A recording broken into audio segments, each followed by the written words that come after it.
All right, welcome everybody to the Foreign Languages Press book launch. I hope everybody can hear me. I'd like the panelists to turn on their cameras so people can see your beautiful faces while we introduce everyone to this book launch. Now, the Foreign Languages Press has two exciting books that they are launching. One is from J. Moffwood Paul, titled Critique of Maoist Reason, and the other is a republication titled A New Outlook on Health, put out originally by James Boggs Collective in 1975. Now, I'm Willie G. Chino, a friend and supporter of Foreign Languages Press, here to help host this event. First, we'll be hearing from, we have three speakers today. First, we'll be hearing from Christoph Kissler from Foreign Languages Press. His internet connection overseas may not be very stable, so we might view a pre-recorded video, but we will try to get him to speak live. He will, however, be available for questions later on. Our second speaker will be Hanako Friends, who will be presenting on this republication of A New Outlook on Health and its new introduction from the Redspark Collective. Our third and final speaker is J. Moffwood Paul, who will be speaking about his newly released book, A Critique of Maoist Reason. After the speakers, we'll have a question and answer session. If you have a question during any of these presentations, please send them through the chat function by clicking on the icon at the bottom of your screen where it says Q&A. Our host will collect them throughout the event and send them to the panelists to address at the end of the presentations. Now, we're here to launch two books today that we believe are extremely relevant in today's context. We also feel it is necessary to acknowledge that for those of us here in the US and those watching in from around the world, that the US is once again erupting in rebellion against systematic oppression. This time, and again, in the form of a cop casually murdering yet another Black person. This repeated cycle of oppression, outrage,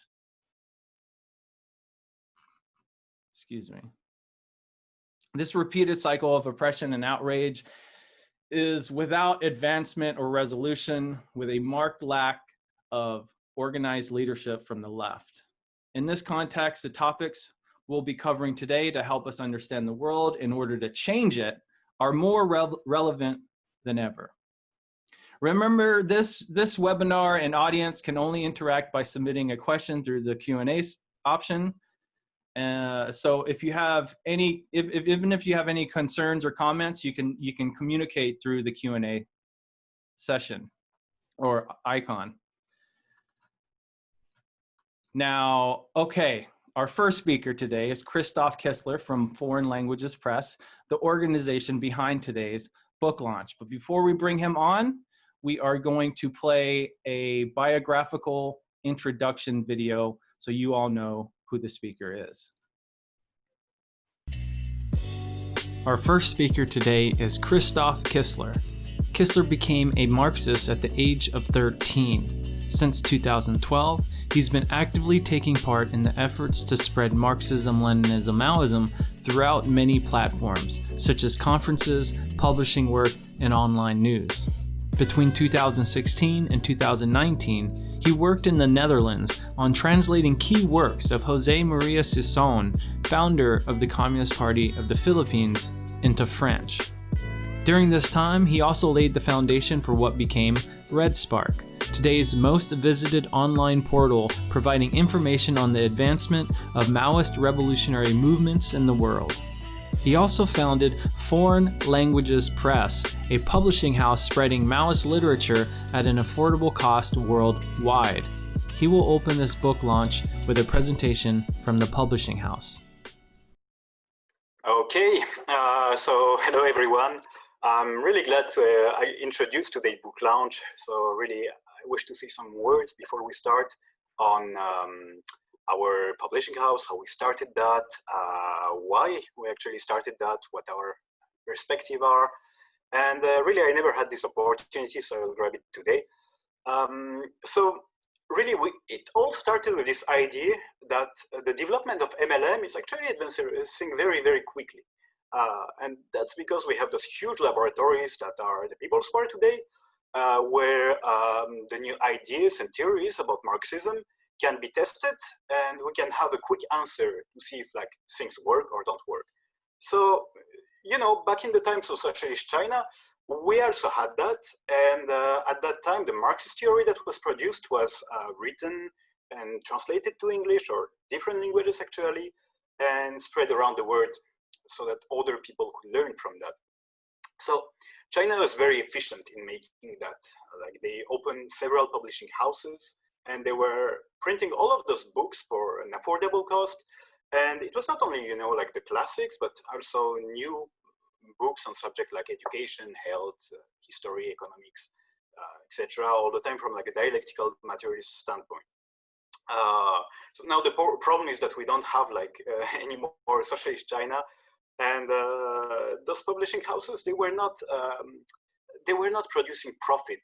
So of course they were not necessary anymore for regarding like the current Chinese economy. Yeah? So either they were closed, either they were transformed into actually a business. Yeah? And in those cases, if you look, for example, at the Foreign Languages Press of Beijing, at that time, that was the biggest publishing house that played this role. It still exists actually, but today they focus on publishing books on culture, folklore, many books for kids actually, and even like cooking books and stuff like that. So when we started Redspark in 2016, with some comrades, we had this discussion, and we were like, that's a huge issue. And really it's a huge issue, because think about that. That's 40 years, over 40 years now, that all of the developments of Marxism are not being made available and spread globally for an affordable cost. Yeah? So, and when you think about it, like 40 years is really long. The period of socialism in China was less than 30 years long. Like even in USSR, it didn't last 40 years. And we know how much like China and USSR actually impacted revolutionary movements in the world. So, you know, like just look at the People's War, and even in Europe, for example, the demonstration of May 68 in France, all of that was deeply influenced by the Cultural Revolution. So, you know, we don't know, of course, would that have happened or not? It would probably have happened, but definitely that those books were published and released at that time, and that people that made those historical stuff, you know, that they have read about this, what was happening in China, it definitely played a huge role into the direction they went in with the revolutionary movement. So, you know, there is this idea that like, oh, but we are actually in like a revolutionary void. Yeah, during the last 40 years, no new revolution started. But it's bullshit. Like really, People's War were launched. Some of them progressed. Like, look at the Philippines and India, for example. They are literally covering territories that are like millions of people live there. And, you know, there is so much we can learn from that. And I think another stuff that also comes from that is this misconception that Maoism is a theory from the past, happened in China a long time ago. But that's, once again, is false. Actually, Maoism, as we understand Maoism today, is a very, very young ideological development of Marxist theory. Like most of Maoists of today, or at least all of the panelists tonight, when we were born, there were no Maoism yet. It was not yet synthesized. So yeah, it's something very young. And yeah, now of course some people could say, yeah, but we have internet. And yeah, that's correct. Internet is a very powerful tool. It's definitely helped in spreading and like even discovering some of those hidden pearls of Maoism, so to call them. And but now you have to see also all of the limitations it have. Like first, not everybody have internet. Even in imperialist country, not everybody have internet. And second of all, it's like not everybody can read on screen. So you know, you can think about, I don't know if you've been in like those kind of study circles or not, that were based on the PDF of a book. But if you haven't been, you surely heard of people who were in that and who dropped because it was hard for them to follow. So, you know, if this issue of not have like hard copies of a book makes reach the point where people are like, oh, I cannot follow this study because it's too hard for me, then it's not just a matter of comfort, you know, it really become a huge issue because it impacts the way we can teach Maoism to people. So going back to this discussion that we have with the Redspark comrades at that time, we're like wondering, okay, what can we do? Can we actually do what China is doing? And of course, on a smaller scale, yeah, and not having their means. And how much it would even cost. And I came back home at that time and I started doing all of this research. And actually, you know, as much as for 40 last years, Marxist theory have developed, the printing technology have also advanced a lot. So right now it's possible, for example, to print a small batch of books for, I wouldn't say for a cheap price, but more affordable than before. Yeah? And at that time, I just decided to print 10 copies of the MLM basic course. Mostly because I just wanted to have the book, yeah, for myself, for my studies. And I knew that I would find at least 9 comrades that would also want to grab a copy. So you have to know that at that time, there were no idea of selling those books. There were no idea of publishing house. Never had the idea of naming it Foreign Language Press or anything like that. Came a year later than a year, actually, if not, yeah. So those 10 copies actually were sold within a day. And I had many comrades who actually wrote to me saying, hey, I would like to take a 1-2, but I was like, sorry, they are all gone.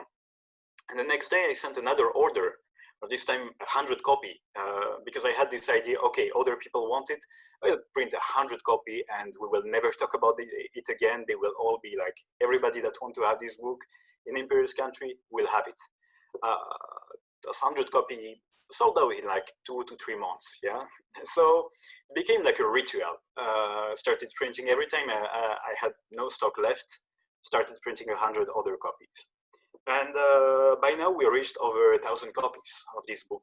And I keep on having this idea every time, like wondering, okay, will that be enough? Have we reached the critical mass of people that would that are interested in reading and studying the MLM basic course? But like every time we discover new people in the world, in places where I never thought that they would be, at least not in this decade, that they would be like people interested in Maoism. And you know, like by doing this printing books for friends / comrade, it actually became very quickly a publishing house without me even knowing it. And when other people started working on that with me, and when it became really an organization behind that, we had this discussion of, okay, we should actually find a name, because it did not have any name in the beginning, and define some principles on which we would work.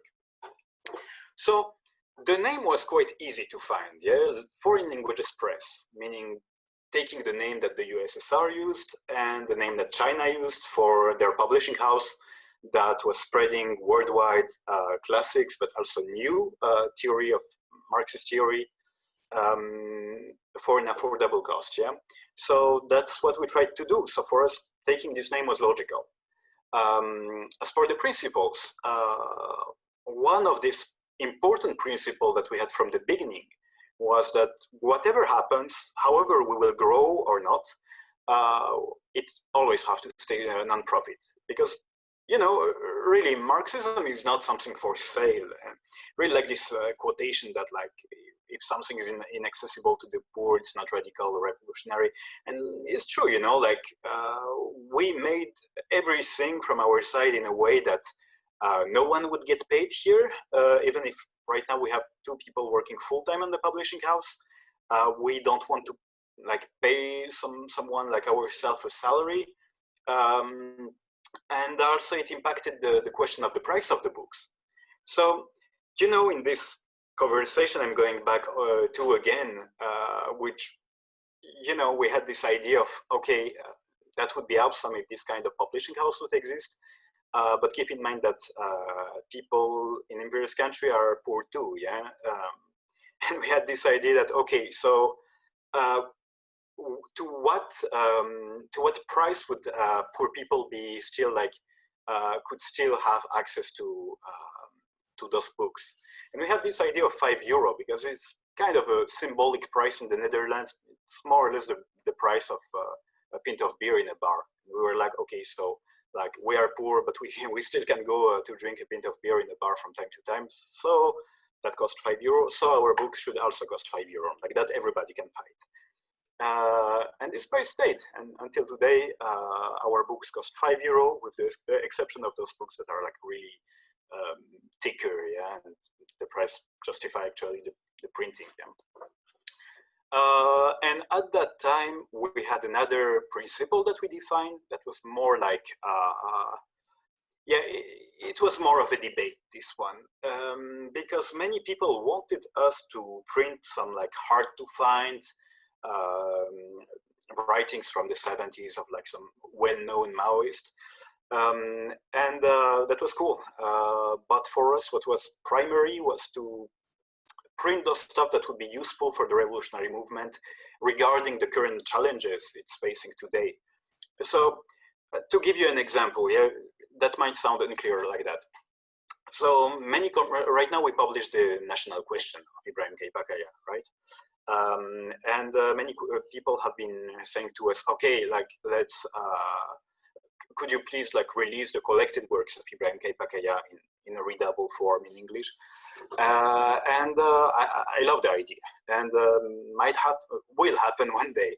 But for us, we prefer to use our energy right now to put more priority, let's say, on publishing something like A New Outlook on Health that we will present today, which was a book that directly helped in understanding the current pandemic situation and can actually teach comrades to how to explain the situation to the masses and how to politicize them with that. Yeah. So that's why, in fine, our role, we see our role like something political. Yeah, we are not like a capitalist venture. What we really want is to support the international communist movement, right?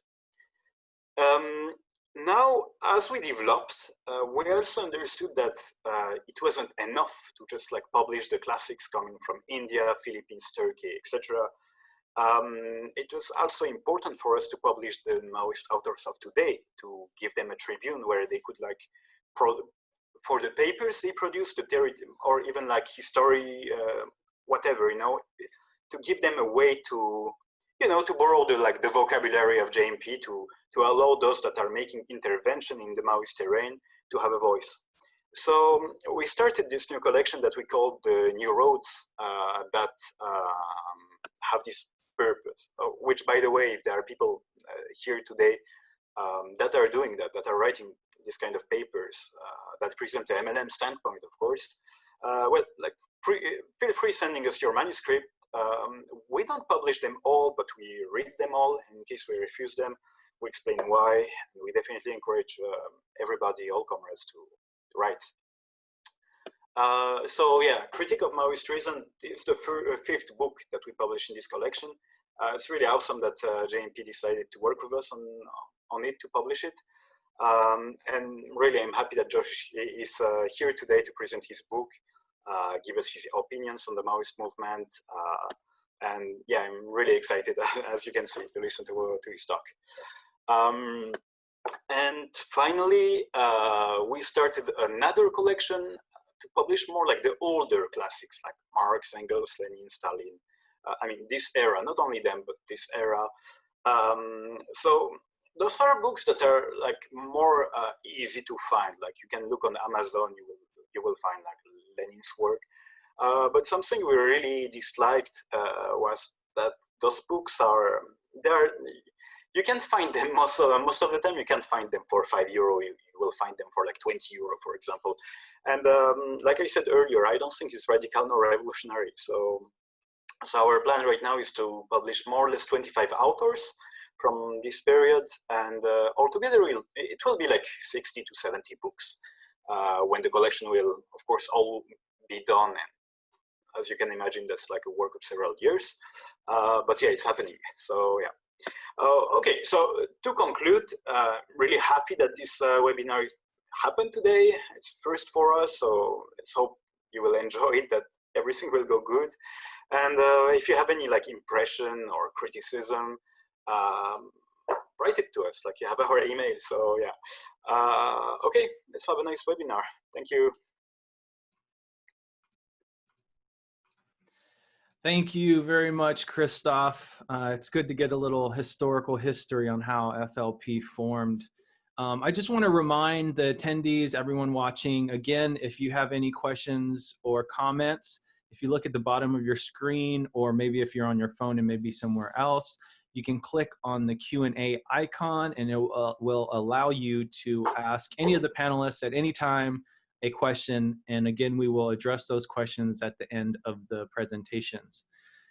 Our second speaker is Hanako Franz, and we will play another biographical introduction video before she speaks. I'll pull that up right now. Our second speaker is Hanako Franz. She's a public school educator in her 7th year of teaching. She currently teaches 9th and 12th grade. She loves her job, tries to make learning fun, and misses the pre-quarantine days where she got to spend most of her time with teenagers.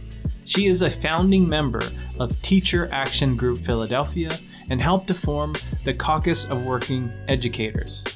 Most recently, she has been organizing multiple study circles, specifically introducing Marxism, Leninism, Maoism theory and history to organizers who are unfamiliar with communist history. Hi everyone, thank you for being here. I am here on behalf of the Redspark Collective to introduce their new introduction to the new outlook on health, which they are republishing the original pamphlet. The original pamphlet was written in 1975 by a political collective that was led by James Boggs. The Redspark Collective will be available at the end of this webinar to answer questions. They will be available on audio. So the Redspark Collective had the idea for republishing this pamphlet, The New Outlook on Health, a while ago. However, it seemed more relevant given the global pandemic that it be published sooner. So they wrote their introduction, and that's what I'll be introducing today.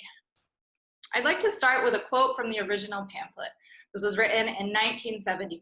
They said, "We have the most advanced material base of any society in history and the highest standard of living in the world. Our technology enables us to produce goods to satisfy any conceivable material wants. Yet 7 other societies have more doctors per capita than we do. In 13 other countries, pregnant women receive better care. Life expectancy for men in this country is shorter than in 21 other countries." They wrote those words in 1975. And today, if we look at the United States, we see that the conditions have not improved.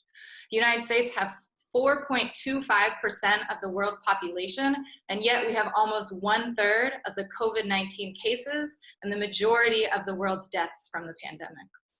We're seeing our hospital workers wearing garbage bags and being forced to reuse their masks. We're seeing mass graves being dug up because the morgues cannot keep up. And we're seeing uninsured people either unable to access treatment or testing. And we have a president in the United States who often refuses to wear a mask and has suggested that people should inject disinfectant into their lungs. But if we look at 1975 and when this pamphlet was originally published, the conditions were not like this. Due to federal grants, hospitals had more resources than they have now. And most Americans had insurance through Blue Cross, which used to be a nonprofit.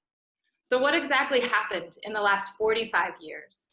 Well, as we know, imperialism did what it had to do. It had to seek new markets. Capital had to expand because the logic under capitalism is expand or die. If they did not find ways for capital to expand, they knew that they would be replaced by competitors.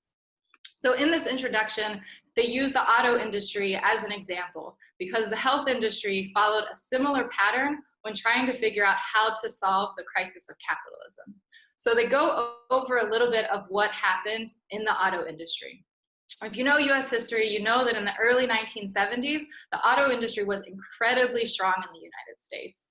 This meant that workers made decent money right out of high school and that they had access to benefits. But then what we saw was a drastic increase in inflation and an increase in fuel prices. In addition to that, in the late 70s, there was an increased threat from the Japanese car makers because their cars were more fuel efficient, they were more reliable, and they were smaller. And then in the 1980s, with the Reagan administration, there was a liberalization of trade. There was the removal of protectionist trade barriers that favored US car makers. So this increased the threat to the car makers in the United States. And we see the creation of the maquiladoras. They were being built in Mexico in order to decrease their manufacturing costs. And this is when the auto industry decided to look to lean manufacturing. They decided to implement lean management principles, which were developed in Japan and used by the Japanese automakers. And the #1 goal here was to get rid of what they saw as waste. And in the auto industry, what this waste was labor, and specifically unionized labor, because it cost more. So this meant that they looked to outsourcing their labor with the maquiladoras, right, in order to decrease their manufacturing costs. And this decimated the power of the United Auto Workers in the United States. Another integral part of the lean management principles was the just-in-time inventory.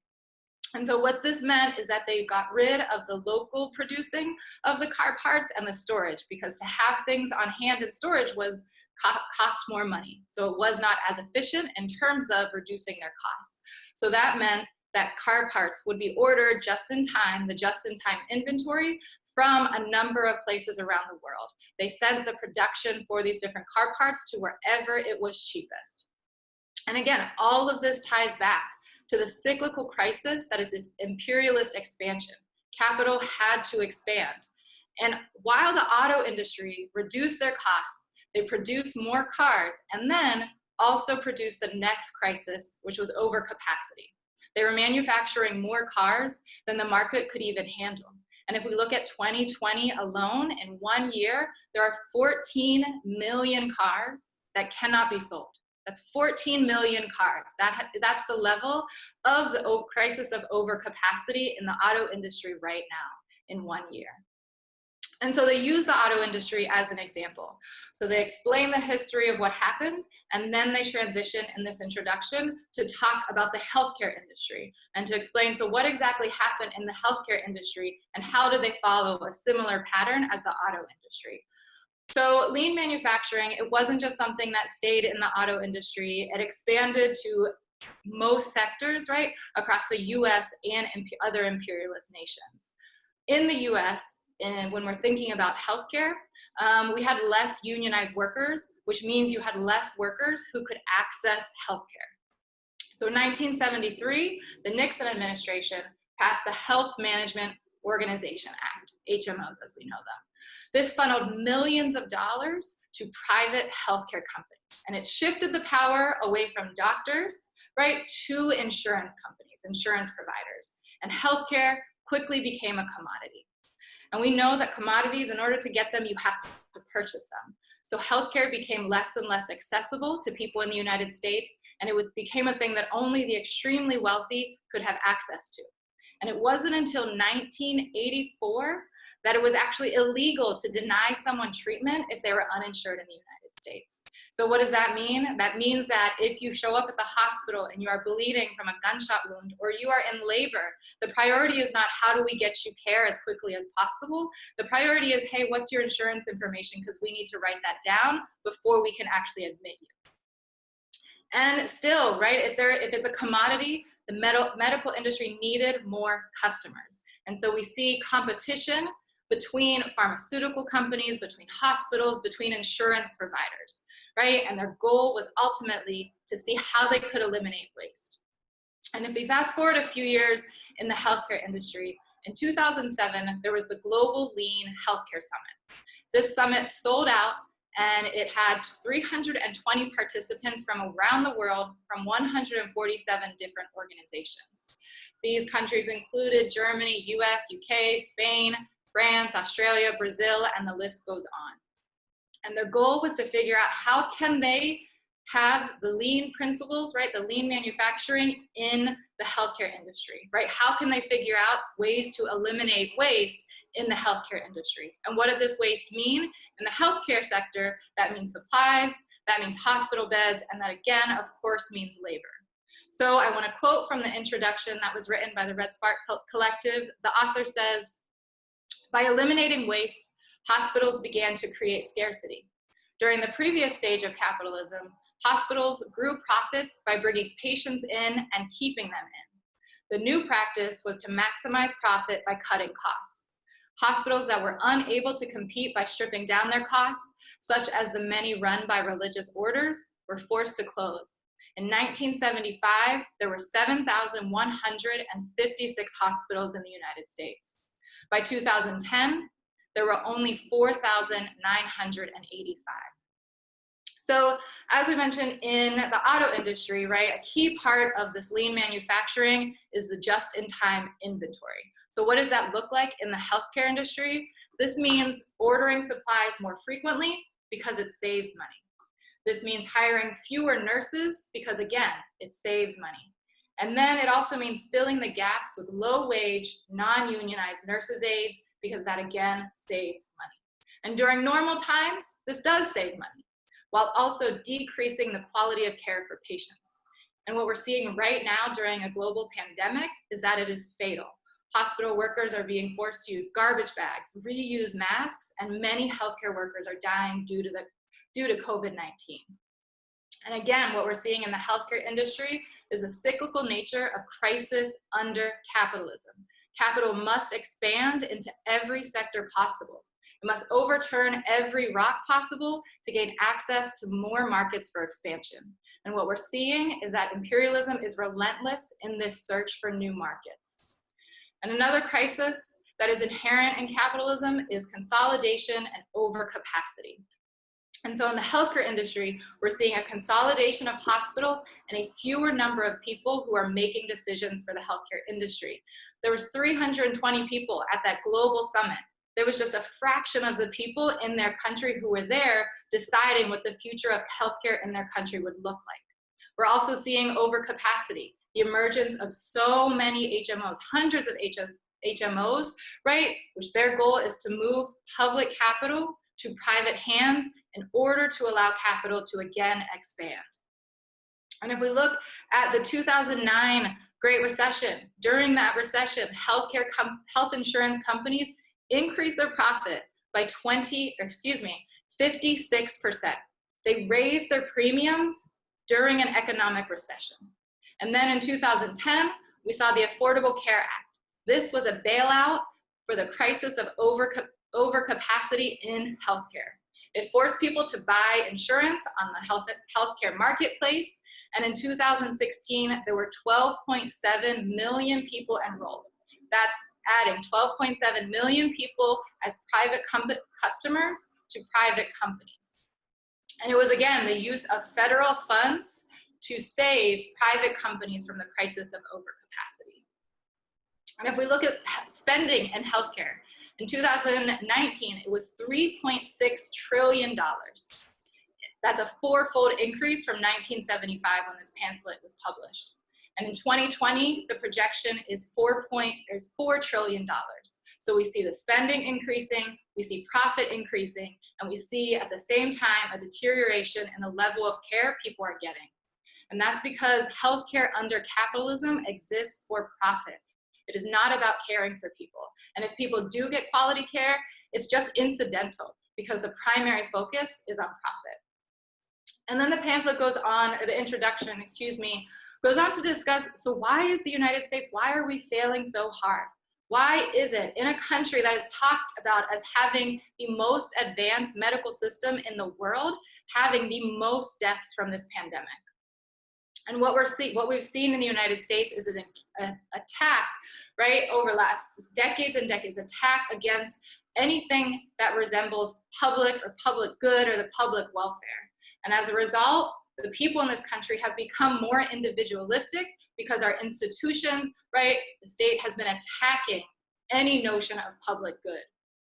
And so what does that mean? That means asking people to wear masks or practice social distancing because it becomes an attack on American freedom. And in order to actually fight a global pandemic, right, public has to be something that the general masses of people can internalize, can think about the public good, think outside of their own individual experience. And we have to have a public infrastructure that cares for people. What we're seeing in the United States that we don't have much of either. We're seeing each hospital, each state, each region, each county, right, all of them acting as separate entities, and rarely, right, does public welfare even become a part of the logic of their decision making. The introduction then goes on to discuss healthcare in a different economic system, to help us understand that things do not have to be this way. They discuss socialist China and the context before the socialist revolution in 1949. Before the revolution, there were over 100 years of war, there was famine, there was catastrophic natural disaster, and most people in China were poor and illiterate. In 1949, there were 40,000 doctors and 2,000 hospitals. There was one doctor for every 13,500 people. And then after the revolution, for example, in the 1960s, there were over 1.5 million barefoot doctors that were trained and were working to provide basic medical care in rural villages. In 1979, infant mortality fell from 200 to 34 per 1,000 live births. Additionally, life expectancy increased from 35 years old to 68 years old. And there were 65,009 hospitals and one bed for every 502 people. They showed us what is possible when you center humanity and not profit and loss. And another example that we're seeing today, regardless of whether people see Cuba as a socialist state or not, they have made it clear that when you prioritize people's health, when you put the health industry under state control, things can be different. They're a tiny country and they've sent over 1,000 doctors to 23 different countries. They've treated thousands of patients overseas. And in their own home country in Cuba, the doctors are going door to door to treat patients. So to return to the original pamphlet and quote what they said in 1975, the pamphlet says, "The American government has been able to make remote control airplanes to bomb human beings in distant lands and build spaceships that have taken people into outer space beyond our imagination. But it has been unable to create a health system which would make us more self-reliant in caring for ourselves here on Earth." And if we look at the conditions today in 2020, the United States is bombing 7 countries while we have the most COVID-19 deaths. On average, the US drops a drone bomb once every 12 minutes. So in the time that since this webinar has started, there have been several bombs dropped by the United States. Moreover, since this pandemic has started, the Trump administration has put forth efforts and resources to mine the moon and also announced a possible nuclear weapons test.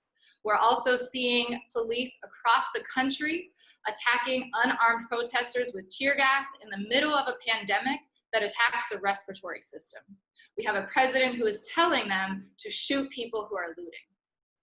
And all of this is because capitalism cannot allow us to be in control of our health. It is a system that has to put profit before people, before human life. And we can say that capitalism is evil. What is happening to people and what is happening to our planet is absolutely evil. But we must also understand that capitalism is a system doing what it needs to do to continue existing. We have to figure out how we be objective in our analysis. And yes, people make decisions, but this is not about individuals. It's about a larger system. Capitalism, again, is just doing what it needs to do to survive. If we describe it as evil, then that opens us up to possibilities for it to be less evil. And we know that attempts to reform this system are simply distractions. This doesn't mean that once we internalize this, we can make revolution tomorrow. This simply means that we must be grounded in the gravity of our situation and be clear on our path forward. And that path forward is towards a socialist future. In order to close, I want to again return to the original pamphlet and their words in 1975 because they still ring true. In order to create a new health system in this country, we must first realize that no demons created our present poor system. People did it, and only we, the people, can change it. Thank you.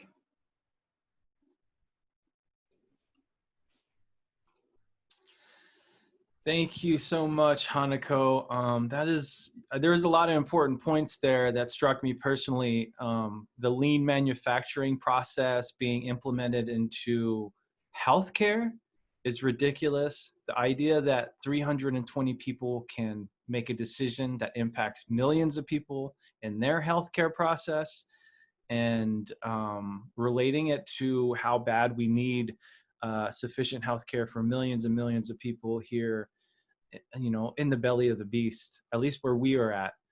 I incredibly appreciate that perspective being brought. Again, some people have joined since I spoke last time. If you want to communicate or have any questions or concerns or comments, click the Q&A icon within Zoom, and you can ask any question at any time, and we will answer those at the end of this, at the end of the section for presenters. Our third and final speaker is J. Mufawad Paul, who will be speaking about his newly released book, Critique of Maoist Reason. Before he speaks, we will play a biographical introduction video. Our third and final speaker tonight is J. Mufawad Paul, who lives in Toronto, Canada, working as contract faculty at York University, where he received his doctorate. Before being a Maoist, he was an anarchist whose first organizational experience was in the anti-globalization movement of the late 1990s and early 2000s. It was through reflecting on the movementist scene where he moved towards communism and then to Maoism, eventually leading him to become a supporter of the Revolutionary Communist Party, PCR-RCP, in Canada. His analysis of movementism can be found in his book, The Communist Necessity, which includes some of his reflections on his political experience. Since 2013, JMP has published many books which aim to provide Marxism-Leninism Maoism a level of philosophical clarity regarding subjects such as organization, ideology, economism, and more. Today, he is going to present on his most recent book, Critique of Maoist Reason, which engages with the various trends of contemporary Maoism. Hello.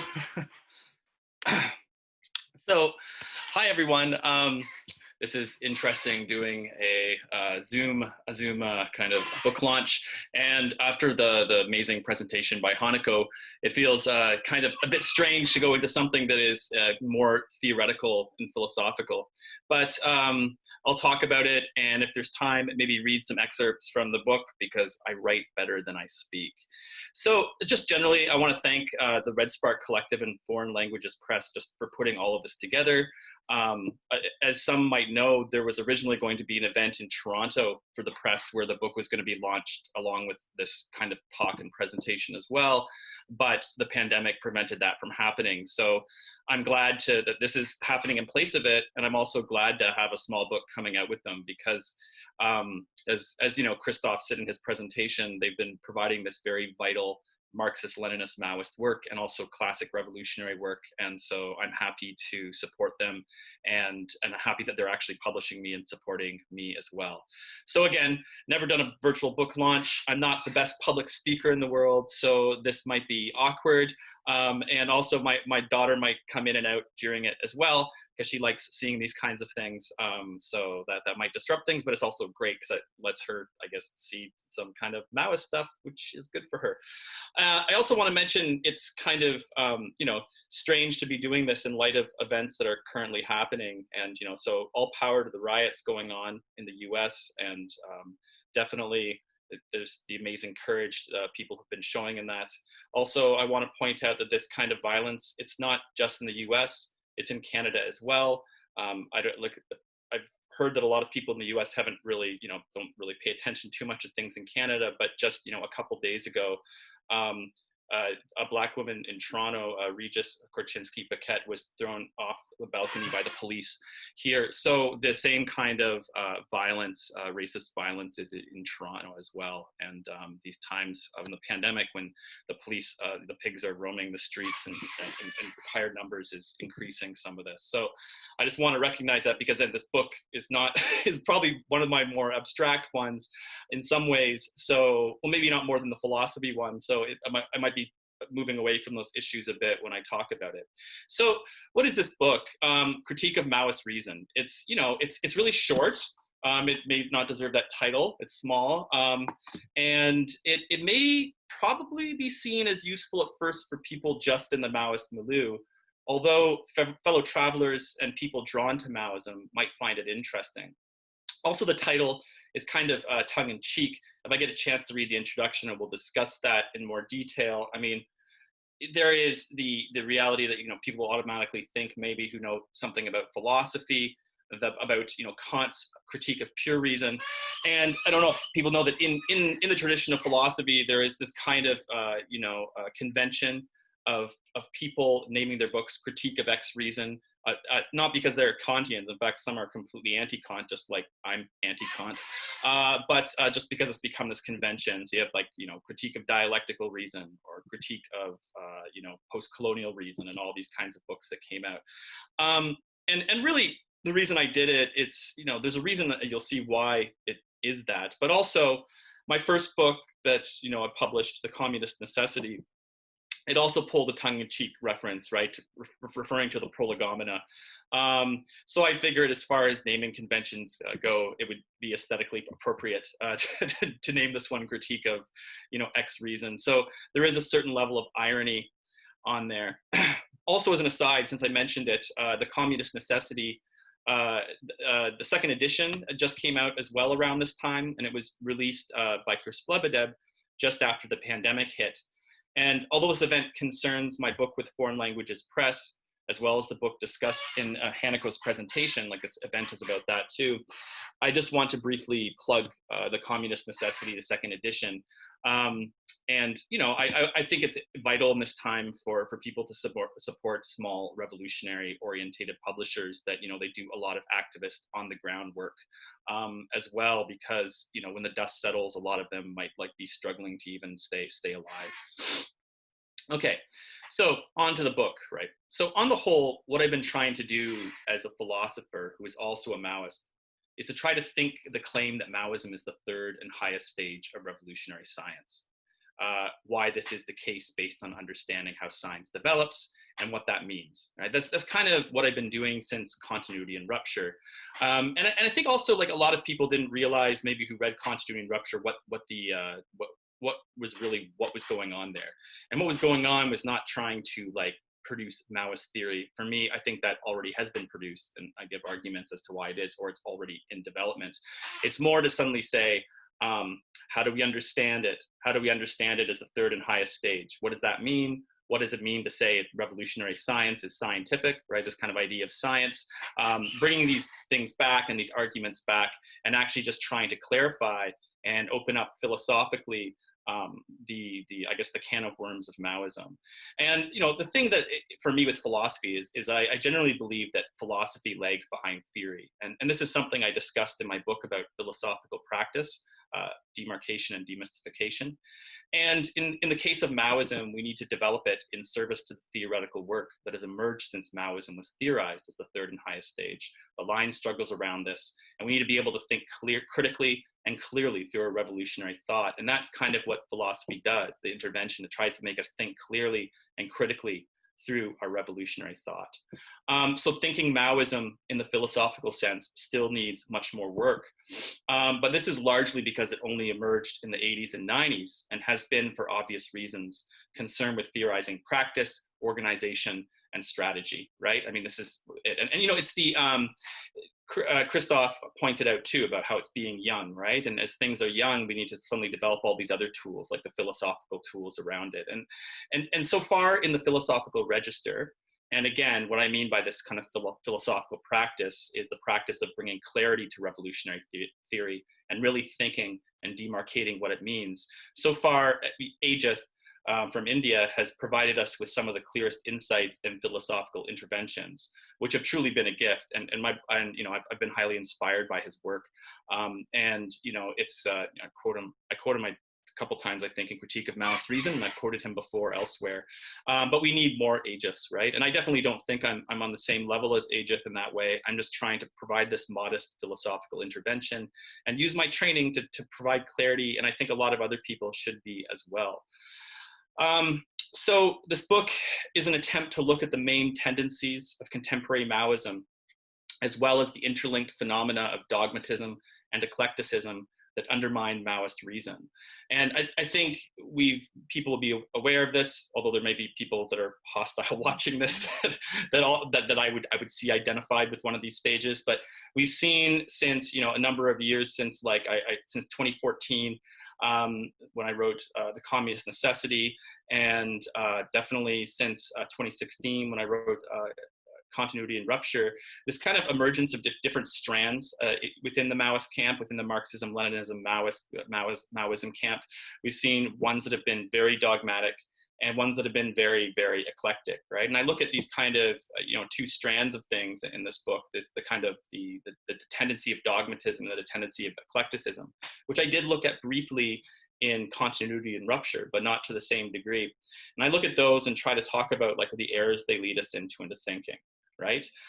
Dogmatism is, you know, definitely, I think, the enemy of all that is Marxism. If people are dogmatic about things and they treat it like a formula or a religious thought, it undermines the spirit of what it's supposed to be as a science, right?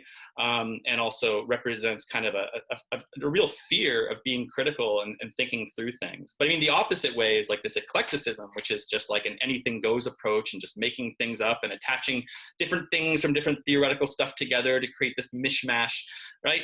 This undermines what I think of as Maoist reason as well. So while I recognize that dogmatists are largely incapable of dialogue and eclecticists want to have too much dialogue that goes nowhere, this intervention still is intended to be part of a dialogue of thinking the international communist movement that goes by the name of Maoism. So if you know the book, which is, you know, small, I can kind of like say what I do in this book. And again, it's pretty much, you know, abstract. It's just talking about the theory and why I think why we should take Maoism importantly, you know, and it comes after Continuity and Rupture and all these kinds of things. But it does a few things. So after an introduction in chapter 1, I kind of talk. Chapter 1 is entitled "The Route Charted to Date," and in this chapter, I go over what has been established kind of historically, the different tendencies within Maoism that I'm going to discuss, and also just these characteristics of dogmatism and eclecticism. Then I talk about, you know, thinking science and going back into the question of how do we understand something as science, and why specifically do we say that historical materialism is a science. And I go a bit further than I did in Continuity and Rupture. I don't just talk about understanding the pattern of scientific development, but just talk about kind of philosophy of science itself. And this could see as something as an extension of that essay that some might be familiar that I wrote called like This Ruthless Criticism of All That Exists. Then I talk about the Maoist point of origin, why I think the circuit of the PCP, the Communist Party of Peru, and the RIM, the Revolutionary International Movement, is important to understand the point of origin for that. And then, you know, after that, I talk about the problem with, like, chapter 4 is called Against Communist Theology, and it's, you know, about kind of the dogmatic markings of the tendency that we need to shed, right? Because science is not a theology. And then I move on to talk about Maoist third worldism in chapter 5 and what it is, you know, some of its things that it's taught us, but also its problems and its limitations, and, you know, trying to clear off that. And then chapter 6, I talk about left and right opportunist practice and how to understand those things in our very practice as Maoists. And finally, chapter 7, I talk about just the issue of making revolution and why Maoism is important for that, which is the main concern of historical materialism, and Marxism is the point of making revolution at the end of the day, which is what all of its work should be concerned with. So that is pretty much the contents and what I do. And I believe I still have time right now, so which is good. So I am going to do what I do at every book launch, and because my words that I write speak way better than I do publicly, I am going to read the introduction. Okay, so.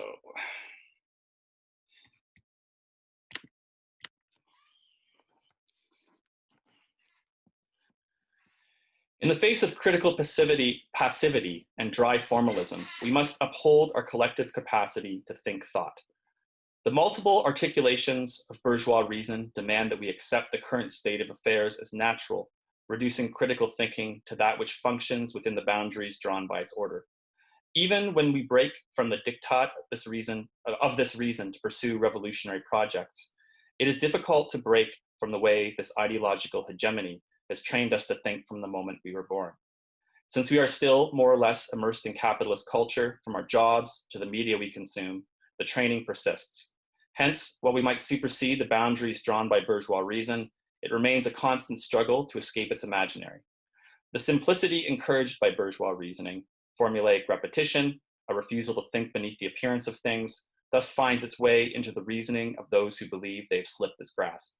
We must always be vigilant in the renewal of our thinking, struggling against the patterns of thought encouraged by bourgeois reason, so to keep our counter-reasoning sharp. Such vigilance is doubly required for the most revolutionary expression of such reasoning to date, Maoist reason. To think Marxism as Marxism now is also to think Maoism. Lest the title of this book is misunderstood, let us begin with a definition of the concept critique. Critique is not synonymous with criticism, although it can contain multiple criticisms. I'm certain there will be those who read this title and misinterpret or misrepresent it as being the kind of negative criticism that implies rejection of its object of investigation. That is, the critique of Maoist reason will be dishonestly read as a rejection of Maoism, a critical denunciation of this theoretical terrain. Some readers might wonder then why I would risk provoking this misapprehension rather than choosing another name. But such a provocation is intentional. As we shall see, it is precisely this kind of failure in thought, dogmatic denunciation, semantic formalism, dishonest representation, that this project aims to chart, drawing important demarcations. Neither pejorative criticism, let alone outright rejection. A critique is the rigorous examination of its object of investigation. Critical analysis, evaluation, assessment, engagement. For example, Kant's critique of pure reason was an attempt to thoroughly analyze the meaning of reason, an elevation of a curious type of enlightenment pure reason over other claims to reason. Sartre's critique of dialectical reason was not a rejection of dialectics, but an attempt to rigorously analyze what dialectics was, according to Sartre, to be clear, in opposition to other definitions of dialectical reason. Mbembe's critique of Black reason, far from a rejection of Black thought, was intended to analyze its vicissitudes and think a unified thought. Regardless of what we might think of the efficacy of the above projects, the meaning of critique is clear. Naming my own project a critique of Maoist reason, then, is something somewhat tongue-in-cheek. I'm placing myself within this philosophical convention while also being critical of it, quite aware that what I intend to accomplish in this book is neither as ambitious nor misplaced as the corpus of philosophical treatises that name themselves according to this convention. In many ways, my work to date is more accurately a critique of Maoist reason than this book. Indeed, both continuity and rupture and demarcation and demystification form a much more rigorous approach to this problematic. Everything I have written to date, including my blog and all published essays, has been concerned with a philosophical critique of Maoism in general in the interest of providing clarity to Maoist reason. In some ways, my right to proclaim the critique of this theoretical train has passed, since continuity and rupture was precisely this project, particularly as it stood in relation to the prolegomena of the communist necessity. There is a reason, however, that I've chosen to mobilize the name of critique now. In the time accrued since the writing and publishing of Continuity and Rupture, Maoist reason has produced a variety of expressions that require philosophical intervention. In that time, Ajith, one of our clearest contemporary thinkers, was arrested and thus caused our philosophical reasoning to suffer further. But who is this we and our? On the surface, this we is the unity of myself and those who are reading this text, together thinking the patterns of thought as they are encountered. More substantially, though, this we is the collective subject of Maoist Reason, who are already convinced that Maoism is the most scientific development of Marxism to date, and who together we are part of the general, and who together are part of the general Maoist international communist movement. We Maoists, this text is intended to be for those of us who already accept the basic claims about the necessity of Maoism and are engaged in thinking and practicing this necessity. All descriptions and prescriptions of this politics concern the we who are Maoists. We are those who militantly struggle for Maoist reason and demand that it be thought as the primary thought of revolutionary science. And I'll leave it there. And I think that takes me to the end of my presentation, I believe. So thank you for having me, and I look forward to the question and answer period.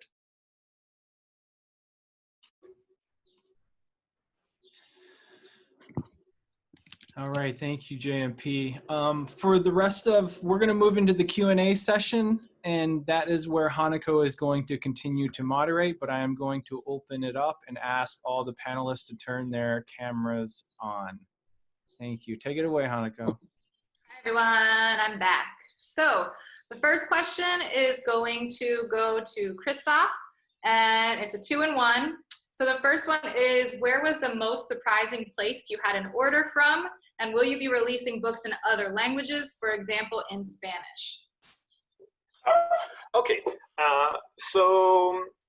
that wasn't really like an order we have, but I can tell you like one surprising place where we saw the book arriving to. And that was Manipur, where we actually learned that the MLM basic course went there to the comrades there, actually to fighters. We don't know, we didn't receive like an order from Manipur. We had from India, we had from Nepal, from surrounding places. But somehow those books found a way to go there. So we have an idea, but we are not sure really still how they got there. But then like from like orders we got, I would say some of like the surprising places we got were countries in Africa. So, you know, like there is this stereotype, okay, there is no Marxism in Africa, but like not widespread there or whatever. It's not true. There are organizations there, and some of those like individuals working there or organization, they might not be visible on internet, but there are efforts that are done there too. So to answer to the second part of the question, for example, we did translation. We already had translation that we published. And for example, one of them was the MLM basic course in Arabic. And that was directly born from this necessity that some comrades were like saying, oh, we have it, but we would like to have it in a hard copy. Yeah. We had this book actually translated like in Italian, in German. But when it comes to translations, we have like two ways of working. From one side, we have like doing directly the translation and publishing it ourselves, which for the moment is very limited to the MLM basic course. We will have other stuff translated soon. But then we have another way of working is by working directly with comrades in that are part of other publishing houses. So, for example, for the books of Pao Yuqin, one of them was like Rethinking Socialism. And for this book, as we had comrades in France who were very excited about translating it and that have their own publishing houses, so Édition Soleil Rouge, with which we work actually really close. Well, we worked with them to have this book published by their own publishing house. And the same happened with the other book of Pao Yuqin, that's From Victory to Defeat, that we actually got in Turkish very recently. So yeah, we do this work. We are still every day surprised by new countries, and literally like right now I believe we spread our books to like something like 50 countries. Yeah. But I believe there will be more countries. Oh yeah, also Japan. That was surprising too. Yeah, that's it. Okay, great. All right, next we have a question for representative from the Redspark Collective, Lee. So Lee, this question for you says, How did the media there in America deal with this situation?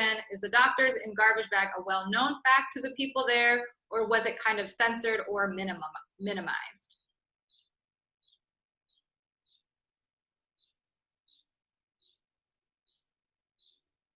Are you able to unmute, Lee? Sorry about that. This is Lee from the Redspark Collective. I'm happy to be here to be able to try and answer some of the questions from this presentation. Yeah, in the US, there has been quite a lot of media coverage about the lack of PPE or personal protective equipment for healthcare workers. That's been pretty well known, although it's not as detailed in terms of what's happening in the hospitals, because the hospitals are so concerned with keeping their image a certain way in order to maintain their status in terms of their reputation, that hospital workers are not allowed to speak about any of the conditions that have been happening in the hospitals. So, and the small numbers of healthcare workers like nurses and doctors who have spoken out, many of them have just been fired for speaking out about having unsafe work conditions. So even though there is some coverage and some people know about what's happening, then there is some level of outrage. It's because of what Hanako was saying in the presentation, that in the US, the idea of the notion of public and the public good has been dismantled so efficiently in this country so far. The reaction of people outside of the country regarding the conditions in the US is much more of shock and like being dumbfounded than it is in this country. Like I've heard from many people who are outside of the country saying, we don't understand, you know, why doesn't the government just give people masks? You know, it's this sort of complete disbelief that this is happening. But in the US, not so much. It's really like people accept it. It's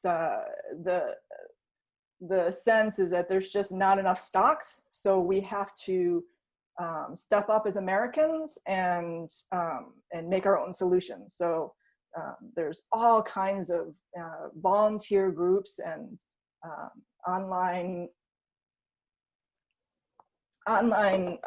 efforts to have quilters turn their quilting efforts into sewing masks.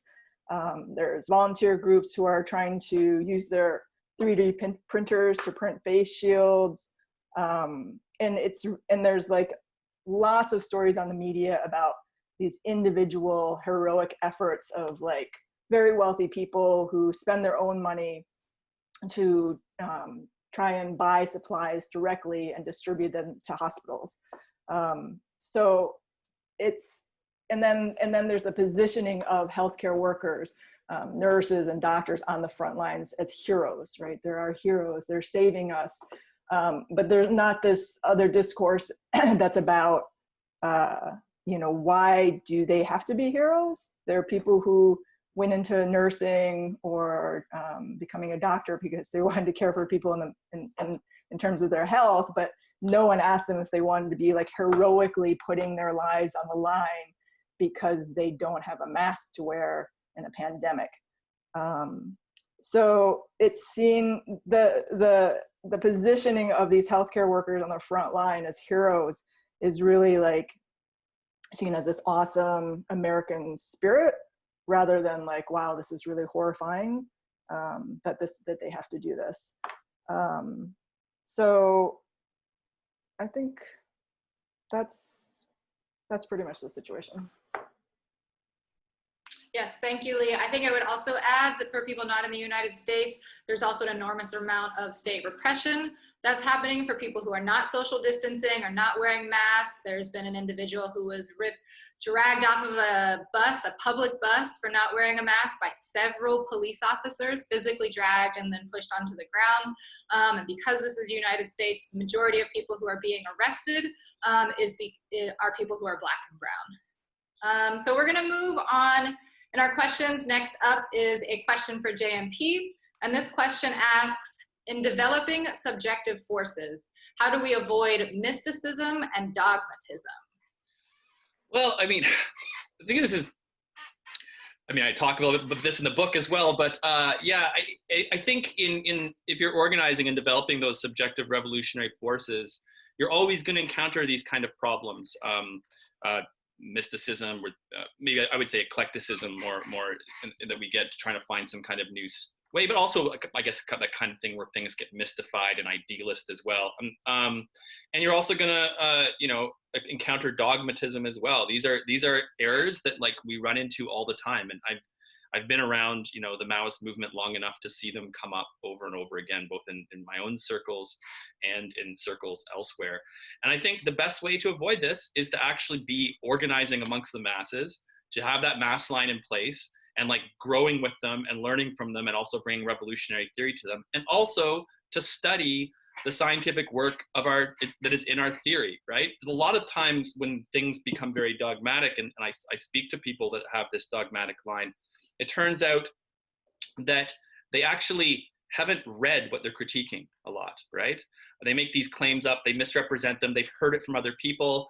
They haven't studied like some of the the classic works in Marxism. That, not that I'm saying everyone should like read all of Capital all the time, I mean, that'd be great, or anything like that, but that in different movements in the past, it was kind of required that like the working class would be studying these works all together and understanding them like outside of academia, the way they should be understood as part of a living revolutionary science. And so part of the way to get around the dogmatism is actually to study Marx, Lenin, and Mao, right? And work on them. And some of the work that that's Foreign Languages Press is putting out are the essentials of our tradition, and also the classics, and also new works and things like that is very helpful for studying that, instead of just reading some polemical position paper somewhere and just doing these kind of online learning positions where you don't actually do the study that like the proletarian revolution has done for a very, very long time. And you see the most strongest revolutionary movements are those where they've actually encouraged this kind of study, not in that academic top-down sense, but in the very mass study, mass education kind of sense. Great, thank you, JMP. All right, we're gonna go back to Christoph now. And Christoph, this question for you asks, can you tell us what next books you will release? And if you had to pick one work that you would want to publish but can't for whatever reason, what would it be? Okay, so about the new books, we don't put online like now we are going to release this book or that book, etc. We prefer like to keep the surprise to the comrades. But what I can tell you is that right now we are working on 3 colorful classics books. Some are coming from Philippines, one's coming from India, one's coming from Afghanistan. That's already saying a lot. Then we are, of course, going to continue to release the selected works of Mao Zedong. So we are working on number 7 right now. It's supposed to be published this month, but it will have a bit of delay because there is far more work to do on this one that we expected. As for an example, we are adding an index, which takes a lot of time to be done, and we are cross-checking a lot of spelling of names, which also take many, many time. We have many manuscripts for the new roads, which also take a lot of time because we have to like read them, and we have to check if like there is a lot of work to do. There is a lot of copy editing work to do, especially with the manuscripts. And then we already broke the promise like 1 month after launching the collection, but we are going to publish 1 book of the foundation collection. So like those, old-time classics to call them. So this is like what we are going to publish this year. This year will be like far more books published than ever, for us. So right now we already published this year 8 books in the 5 first months. So I don't know, we might probably finish at like 20 new books released this year, I hope. About the books that we would like to publish, but we can't or are uncertain. There are problems that we have because there are stuff, for example, from Turkey that it would be hard to translate them, or we don't have the comrades to do that. But this issue is resolving right now. So with time, we're going to publish far more like original titles, I believe, that were never published in English. That's one stuff. Another stuff we really would like to publish would be works from Nepal. But you know, it's very tricky because of the road that they took in Nepal. So one stuff especially, we're like wondering what should we do, where the works of Parvati about the woman question in Nepal, which they are really interesting, and there is a lot that we can learn from that. But then what do we do about the fact that she like turned into really a liquidator? And it's complicated. It's complicated. We haven't yet taken a decision, but at least I don't think we are going to publish that this year. Okay. Yeah, there will be definitely like surprises this year too. So, yeah. All right, great. Thank you, Christoph. Next, we'll be going back to Lee from the Redspark Collective. This question asks, how do the speakers conceptualize lack of public infrastructure in the US with the role and function of universal healthcare in countries like Canada? Hi, yeah. So I think first off, I'm not that familiar with the Canadian healthcare system. So I can't speak that much to that, but I do know that in terms of parts of Western Europe, the legacy of social democracy with all of its, you know, problems and betrayals historically, the legacy that they left was still that there is some notion of the public in those countries. Say like in France, there's still a universal healthcare system that is mostly affordable and free if as long as you're not a refugee or migrant. And of course the NHS in the UK and places like the Netherlands and Denmark and Norway and such. So the thing about it is that even if they were created in a time where the social democrats were trying to advance this idea that you know, universal healthcare was for the public good, with the advent of neoliberalism, this system is increasingly under attack, not just the system, but also the so-called common sense understanding of the system among the people. So like, you know, in the US, it's already become successfully, like there's a hegemony around the idea that it's common sense that that hospitals, education, other public sectors should operate along the same lines of capitalist logic of profit and loss. So the success of a hospital, the success of like caring for people's health or educating children, if they're losing money in doing that, then it's a marker that they're failing rather than succeeding. And that hegemony of that concept of like common sense that is true is like permeated pretty much, you know, all sectors of US society. And you can see the march of that, the march towards that in these Western European countries. Like, in fact, like when Hanako was talking about the 2007 healthcare summit about the lean principles on health, you know, you could see that the representation there was mostly imperialist countries, but then there are other countries too, like Brazil and other places. Like, this is the model of healthcare. The US model of healthcare is what almost all countries in the world are trying to pursue right now. And it's so stark because, you know, given the context of the global pandemic and how the US is just like a total shit show, it doesn't matter, because in terms of capital, in terms of what capital needs to do and the expansion of capital into the public sector, it's enormously successful. So even in the context of this pandemic, the march towards this common sense of like the neoliberal project, which is like, oh, personal responsibility. You know, if we don't make people who are interfacing with the health sector, you know, feel a little bit of financial responsibility, then they will just, you know, take advantage of the system and spend too long in the hospital and see too many doctors and take too many drugs.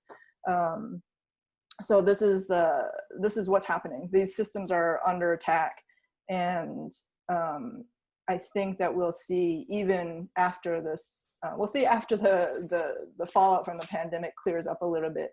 But I would be surprised to see if there was any change of course in terms of the penetration of capital into the healthcare sector around the world. All right, thank you, Lee. Next, we're going to go back to JMP. So this question asks, I'm sure your book might touch on this, but one argument against your work, Continuity and Rupture, suggests that there is no rupture from Marx to Mao, but rather that there's only continuity. I see this to be a dogmatic approach, but would you respond to this criticism? Yeah, I mean, some of the people that are, you know, my detractors within the more dogmatic elements of international Maoism claim that, like, I'm propagating a theory of rupture and I'm rupturing from Maoism or something. A lot of this comes from them having, you know, either not read what I've written or dishonestly representing it. And I've run into people that have left that milieu later on and mentioned to me that actually they had never read my book at the time, and this was just, they were told not to, and things like that. So this is the kind of thing. But what, of course, it's not this doctrine of just rupture. Why do I say rupture? Well, number one, those terms were happening when I wrote the book. It was in a debate that was happening between members of the RIM, former members of the RIM with the RCP USA, right? And having this debate, and those terms are being used. Specifically, the Afghans use it in a very important document. And then Ajith started talking about rupture and things as well in the way that I mean in his on the Maoist Party. But I was using it mainly just to talk about something important, which has to do with development and the development of science and revolutionary science. And if you think, we talk about Maoism or different things being stages or higher stages, right? It's not, a staircase is not in complete continuity with the staircase before it. Otherwise, they'd be together on a flat level. Its continuity is that it has a discontinuity of going up, right? And actually just, you know, in the book, I have it too. Which shows that it's really worth studying our, you know, founding thinkers. Lenin writes in, you know, Karl Marx, he writes, you know, talking about dialectical transformation as a development that repeats, as it were, stages that have already been passed, but repeats them in a different way, on a higher basis. A development, so to speak, that proceeds in spirals, not in a straight line. A development by leaps, catastrophes, and revolutions, breaks in continuity the transformation of quantity into quality, right? And a rupture is breaks in continuity. And this is from Lenin and Lenin's discussion of dialectical development. And then also, what do I mean it as well? Well, I'm going to quote Ajith on the Maoist Party, which I also quote here. It says, he says, one of the great leaps achieved by Maoism is its rupture from bad traditions of the Comintern period, without in the least minimizing its positive role. So rupture from bad traditions, but also continuity with this positive role. This must be further deepened. Today's Maoist parties are, without doubt, continuators of yesteryear Communist Party, but their foundations must be the heights attained by Maoism in the vanguard concept, not the outlook or methods of their past. And that's precisely what I'm getting to, and that when I talk about continuity and rupture together dialectically. Very helpful. Thank you, JMP. So another question for Christoph, and this question is about, so when will Critique of Maoist Reason and a New Outlook on Health be available to order? People want to buy the books. Right now, we just like bought it online. If you go on our website, on our store, sorry, flpress.storenvy.com, you can already order it. And you already see that some people ordered it. So it's working. That's it. Okay, great. And we're gonna go back to JMP right now. So this question asks, JMP, do you believe that all Maoists should be trained in philosophy in order to have clarity of thought? Well, depends on what you mean, trained in philosophy. Do I believe that all Maoists need to go through academic training in philosophy? Definitely not. I mean, when I wrote my book on philosophy and a Marxist understanding of philosophy, I was, interviewed by Revolutionary Left Radio, and they were asking similar questions. And I think at that time it was late at night, and I started just kind of shitting on my discipline, which I think there's a major problems with academic philosophy too. I think that a lot of people aren't critical thinkers in there. I think what I mean by philosophy, I think the tools of philosophy, the ability to think philosophically, which means to think critically and be able to like draw demarcations, to understand things, understand we need. I think everyone has those, right? And and you can do mass education with people and train together to have that kind of philosophical outlook in the way that we understand things. That's what I would encourage as a philosophical practice. And I think all Maoists should have that philosophical practice, but they can learn it in struggle with other organizations, and they can learn it in like, for me, I think some of the best philosophical insights, the clearest ones that I've ever received are from people that have not had training in academic philosophy, who are organizers, who actually taught me a lot about how I should think about things, and gave me a lot to my clarity of thought. I mean, when you end up in academia, bourgeois ideologies, tend to be there the best. Not that I'm saying we shouldn't go there. It's not a point to struggle. I mean, I'm there. I have my doctorate. There are things you can learn, but it's also a space that actually can shut down thinking, or at least, generate thinking towards kind of that liberal bourgeois way of doing things.